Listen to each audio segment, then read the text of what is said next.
오늘 신명기 17장 14절에서 20절의 말씀이 우리 이스라엘 역사에서 어떻게 이루어졌는지를 살펴보면서 그렇다면 우리 삶에서도 이루어질 수 있다는 것을 믿고 우리 삶에 적용하는 그런 시간을 갖도록 하겠습니다.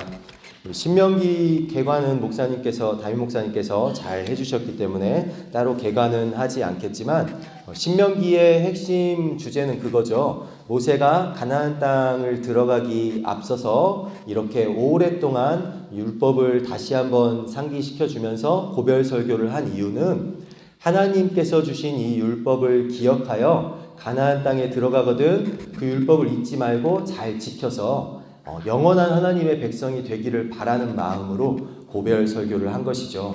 그래서 그전에도 율법이 나오지만 모세가 한 번 더 기억하라고 상기시켜주면서 이야기를 한 것입니다. 그런데 이스라엘의 오늘 소제목 보니까 이제 왕이라고 나옵니다. 그래서 보시면 왕을 이제 세우려고 할 때 왕이 어떠한 것을 하지 말아야 할 것인지에 대해서 나오고 있죠. 그리고 또 어떠한 것을 해야 하는지에 대해서도 다루고 있습니다. 16절에 보시면 왕이 해야 할 일입니다. 하지 말아야 할 일. 그는 병마를 많이 두지 말 것이요 라고 말합니다. 그리고 또 17절에 보시면 그에게 아내를 많이 두어 그의 마음이 미혹되게 하지 말 것이며 자기를 위하여 은금을 쌓지 말 것이니라 라고 나오고 있습니다. 왕이 하지 말아야 할 일, 이 일들을 대표적으로 아주 유명하게 한 왕이 있습니다. 그 왕이 누구냐면 솔로몬 왕입니다. 솔로몬 왕이 열왕기상 이제 10장에 이러한 내용들이 등장하는데요. 열왕기상 10장 26절을 보시면 솔로몬이 병거와 마병을 모음에 병거가 1400대여 마병이 12,000명이라 병거성에도 두고 예루살렘 왕에게도 두었으며 라고 나옵니다. 그 다음에 또 27절을 보면 왕이 예루살렘에서 은을 돌같이 흔하게 하고 백향목을 평지에 뽕나무같이 많게 하였더라 라고 나옵니다. 지금 보시면 이제 26절과 27절에 나왔던 그 병마를 많이 두지 말 것이요. 그리고 또 17절 하반절에 나왔던 은금을 많이 쌓지 말 것이니라. 이것을 솔로몬이 이제 다 어기고 있는 모습을 볼 수 있습니다. 그렇다면 아까 17절에 나왔던 아내를 많이 두어 마음이 미혹되게 하지 말 것이며 이것은 어디서 어기고 있는 게 나오냐면 열왕기상 11장에 나옵니다. 그래서 솔로몬 왕이 열왕기상 11장 1절에 보시면 솔로몬 왕이 바로의 딸 외에 이방의 많은 여인을 사랑하였으니 곧 모압과 암몬과 에돔과 시돈과 헷 여인이라 라고 나옵니다. 그러면서 열왕기상 11장 2절에는 어떻게 나오냐면 이 신명기 오늘 17장 17절에 그 말씀을 상기시키면서 솔로몬이 어겼던 일에 대해 이야기를 해주고 있습니다. 열왕기상 11장 2절에는 여호와께서 일찍이 이 여러 백성에 대하여 이스라엘 자손에게 말씀하시기를 너희는 그들과 서로 통혼하지 말며 그들도 너희와 서로 통혼하게 하지 말라. 그들이 반드시 너희의 마음을 돌려 그들의 신들을 따르게 하리라 하셨으나 솔로몬이 그들을 사랑하였더라 라고 나오고 있습니다. 이 신명기 17장 14절부터 20절에 모세가 백성들에게 그리고 그의 후손들에게 기억하여 계승하여 이 말씀을 지키게 하라라고 한 것들을 지금 솔로몬 왕의 시대에 이르러서는 어떻게 하고 있습니까? 이 말씀을 어기고 있는 그 모습을 그대로 보여주고 있습니다. 솔로몬 왕이 오늘 무엇을 어긴 겁니까? 신명기 17장 16절부터 17절에 나온 그 말씀을 어기고 있는 것이죠. 병마를 많이 두었습니다. 근데 그걸 왜 하나님께서 하지 말라고 하셨습니까? 병마를 많이 얻으려고 그 백성을 애굽으로 돌아가게 하지 말 것이니 라고 말합니다. 여호와께서 너희에게 이르시기를 너희가 이후에는 그 길로 다시 돌아가지 말 것이라 하셨음이며 라고 하십니다. 무엇입니까? 이스라엘이 광야 생활 중에 했던 것이 끝없이 애굽으로 돌아가고자 하는 것이었습니다. 하나님을 원망하면서 우리가 애굽에서 살 때는 이러지 않았다라면서 이제 한 지휘관을 세워서 다시 돌아가자라는 것이 이스라엘 사람들의 주요 그런 주장이었죠.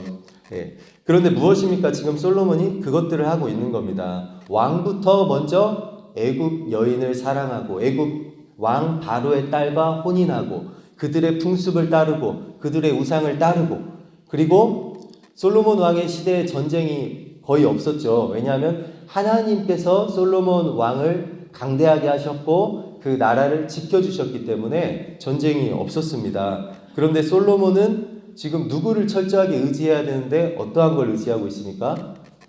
평화를 주신 하나님을 의지해야 하는데 애굽 왕을 의지하면서 그와 정략적인 결혼을 하고 그의 딸과, 그리고 나서 병거와 마병을 모으는 겁니다. 예, 애굽의 그 병거를 들여오는 거죠. 병거 기술은 그 당시에 그 전차 있죠. 말이 끄는 전차. 그 병거 기술은 애굽이 그 당시에 최강대국이었습니다. 최고의 기술을 가지고 있던 그 애굽으로부터 병거를 수입해 오는 겁니다. 그리고 이 병거를 가지고 솔로몬이 뭘 하냐면은 중개무역까지 해서 다른 나라로 수출까지 해줍니다. 그러면서 은과 금을 많이 모읍니다. 하지만 평화는 하나님께서 이미 주셨던 것이요, 그가 굳이 마음을 애굽으로 향하지 아니하여도, 애굽을 의지하지 아니하여도 이미 평화를 받았음에도 그는 애굽 왕을 의지해가는 그런 모습을 보여주고 있습니다. 왕들의 영향력이 얼마나 큽니까? 그 당시에 왕이 이렇게 행하니까 백성들의 마음도 자연스럽게 애굽을 의지하고 그들의 문화와 풍습인 우상을 섬기며 따라가는 그런 모습을 담게 되는 것이죠. 그러면서 신명기 17장 16절 17절에 모세가 경고하였던 그것을 솔로몬 왕이 어김으로 말미암아서 어떤 공경을 겪게 됩니까? 왕국이 솔로몬 왕의 시대에는 하나님께서 나누지 않으시지만, 왜냐하면 다윗에게 했던 언약을 기억하셔서 솔로몬 시대에는 왕국을 나누지 아니하시지만 솔로몬 왕 아들 르호보암의 시대에 바로 왕국을 나누시죠. 그래서 10지파를 떼서 여로보암이란 장군에게 주어 그를 왕으로 삼으시죠. 그렇게 말씀을 어겼을 때 이 솔로몬 왕이 겪게 되는 일들을 성경은 우리에게 보여주고 있습니다. 그러면 이 말씀을 지킨 왕은 누가 있습니까? 신명기 18장 18절에서 20절의 말씀을 지킨 왕은 요시야 왕이 있습니다. 그는 열왕기 하 22장에 이 요시야 왕이 말씀을 지키는 그 모습이 등장을 하고 있는데요. 요시야가 열왕기 하 22장 2절에 보시면 요시야가 여호와 보시기에 정직히 행하여 그의 조상 다윗의 모든 길로 행하고 좌우로 치우치지 아니하였더라 라고 나옵니다. 요시야가 이렇게 행할 수 있었던 이유는 무엇이냐면 열왕기하 22장에 보면 요시야가 성전을 보수하게 합니다. 성전을 보수하게 하는데 그 성전에서 하나님의 말씀, 율법책이 발견이 되는 겁니다. 그리고 요시야가 발견했던 그 율법책이 뭐였냐면요, 신명기였습니다. 우리 17장 18절에 보면요, 그가 왕위에 오르거든 이 율법서의 등사본을 레위 사람 제사장 앞에서 책에 기록하여 평생에 자기 옆에 두고 읽어라고 이렇게 나오지 않습니까? 그래서 이 모세의 그 고별설교를 잘 지켜서 왕에게는 항상 뭐가 있었냐면 성전에 이제 율법서를 등사본을 둬가지고 그걸 왕이 항상 또 읽고 그것을 지키게 했거든요. 그런데 어느 순간 이 율법책이 유실이 됐던 겁니다. 사라졌던 거예요. 왜냐하면 요시야 왕 때 성전을 보수하는 모습이 나오는데 성전 관리를 제대로 안 한 겁니다. 성전을 그냥 방치에다 두다시피 한 거예요. 왜냐하면 그 전에 왕들 때 솔로몬 왕 때부터 시작된 우상 숭배를 요시야 전에 악한 왕들이 수없이 행했거든요. 선한 왕들도 몇 명 있었지만 수없이 그렇게 악한 왕들이 우상 숭배를 수십 년간 막 수백 년간 행해 오면서 어느 순간 왕에게 내려오던 그 율법책도 유실돼 있었고 성전은 전혀 관리되지 않았고 예루살렘에서 우상 숭배가 만연한 그런 시대가 되어버렸기 때문입니다. 근데 요시야는 왕위에 오르고 한 일이 뭐냐면 성전을 보수하게 하고 성전을 그렇게 수리하는 가운데 율법책, 이 신명기 말씀을 발견하게 됩니다. 그리고 그가 신명기 이 구절들을 읽게 됩니다. 그러면서 그 후부터 하나님의 말씀을 계속해서 두고 읽어서 좌로나 우로나 치우치지 않는 사람이 되었다라고 열왕기하는 우리에게 열왕기하 22장은 말씀해주고 있습니다. 그러면서 20절에 보시면요, 그리하면 그의 마음이 그의 형제 위에 교만하지 아니하고 이 명령에서 떠나 좌로나 우로나 치우치지 아니하리니라고 나옵니다. 이것이 요시야가 하나님의 말씀을 매일 가까이 하면서 받았던 복입니다. 성경에 분명히 기록되어 있지 않습니까? 요시야가 좌로나 우로나 치우치지 아니하였다라고 나오지 않습니까? 그리고 20장 하반절에 이스라엘 중에서 그와 그의 자손이 왕위에 있는 날이 장구하리라 라고 나오는데 이 말씀은 요시야에게 적용이 되지 않는 것처럼 보입니다. 요시야의 자손에게도. 왜냐하면 요시야가 어떻게 됩니까? 나중에 하나님께서 그 요시야 시대 때는요, 어떤 시대였냐면요, 그의 할아버지 므낫세 55년간 악행으로 인해서 므낫세 때 하나님께서 남유다의 멸망을 예정하십니다. 그래서 남유다를 심판하시겠다, 그들이 포로로 끌려가리라 라고 그 예언을 주시거든요. 그래서 요시야 시대 때는요, 멸망이 예정된 시대였습니다. 이미 그 전에 멸망이 예정된 말씀을 므낫세 때 들었으니까요, 할아버지 때. 그렇기 때문에 멸망이 예정된 시대를 요시야는 살아가면서도 지금 어떻게 하고 있습니까? 하나님을 경외하며 살아가고 있는 겁니다. 그리고 나중에 어떻게 됩니까? 하나님께서 은혜를 주셔서 그의 생전에는 그러한 일을 보지 않게, 겪지 않게 하시는 은혜를 주시죠. 그런데 요시야는 은혜를 받았다지만 지금 무엇입니까? 20절 하반절에 나온 이스라엘 중에서 그와 그의 자손이 왕위에 있는 날이 장구하리라 라는 것은 지금 요시야를 보면 이루어지지 않은 것처럼 보입니다. 왜냐하면 그는 그 재앙을 보지 않았지만 그의 아들들은 어떤 일을 겪게 되냐면 그의 아들 세 명이 이제 그 몰락기를 겪으면서 포로로 끌려가기도 하고, 또 시드기야 왕은 두 눈이 빼어진 채 포로로 끌려가는 비참한 일을 겪게 되기도 합니다. 그 시드기야 왕 때 왕국이 멸망하거든요. 그러니까 왕위가 장구해야 되는데 지금 어떻게 되고 있는 겁니까? 왕위가 끊긴 겁니다. 그러면 지금 제가 이 성경의 말씀이 다 이루어졌음을 우리가 성경 그 이후의 시대를 통해서 볼 수 있습니다라고 주장했는데 이 20절 하반절의 주장은 안 맞는 겁니다. 그러면은 우린 이렇게 생각할 수 있습니다.